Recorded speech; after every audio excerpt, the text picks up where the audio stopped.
Prior to 1994, South Africa was not formally rated by the major credit ratings agencies, but that all changed with the dawn of democracy.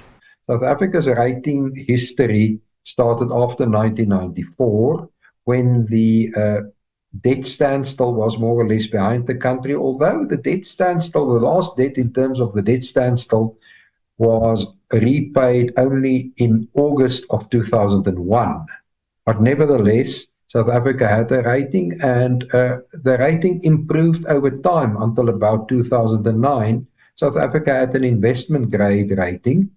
By November of 2012, the three main ratings agencies still had South Africa's credit rating at investment grade. Moody's had South Africa's long-term debt rating at Baa1, Fitch at BBB+, and Standard & Poor's at BBB. However, that was the year that the ratings agencies also started to move the country's credit ratings downwards, with negative outlooks and commentary citing diminishing governmental institutional strength, reduced fiscal space, a negative investment climate, higher labour costs, high unemployment and other socio-economic woes. With no positive change in the country's economic fortunes, it was only a matter of time before the major ratings agencies placed South Africa's credit ratings in junk status. In the South African context, we did have that downgrade to sub-investment grade in 2017. In 2012, we were coming from a period of, a decade of, yield compression. So yields were at fairly low levels. So from 2012 all the way to 2017, we did see that gradual, rise in yields. And this was reflecting, some of the structural issues that were taking place in our underlying economy. And of course, ahead of the eventual then downgrade to sub-investment grade by Fitch and S&P in the year of 2017. Credit ratings agencies inform capital markets and investors about a country's fiscal stability and whether they consider that country's government to be able to pay back loan debt over time. The more negative they report, the less willing investors are to invest, or if they do, they'll ask for a higher premium or higher interest rates on bonds for lending their money to the government. It's not about whether we can repay our debt today, but it's more of an outlook. What are the prospects over, let's say, the next 3 years? And so we've seen a significant decline in South Africa's credit rating as a reflection of debt that has gone from 28% of GDP just before the global financial crisis to mid 70% now.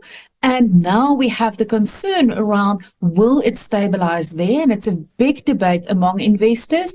And that is what the ratings agencies have to assess, because obviously if you get any kind of debt spiral so that it continues to rise, then they'd have to reflect that in even weaker credit ratings as well. So how did the country get to this point? As a result of state capture and corruption, South Africa moved onto a very low economic growth trajectory. Our economic growth is much lower than our population growth. So as a result, on a per capita basis, all South Africans became poorer. And at the same time, the government continued to spend, probably in the expectation of a higher economic growth rate in the future, as if the country is on a high growth trajectory. In recent years, however, the government has been implementing austerity budgets to try and consolidate the country's finances, much to the disdain of civil society, trade unions and other stakeholders.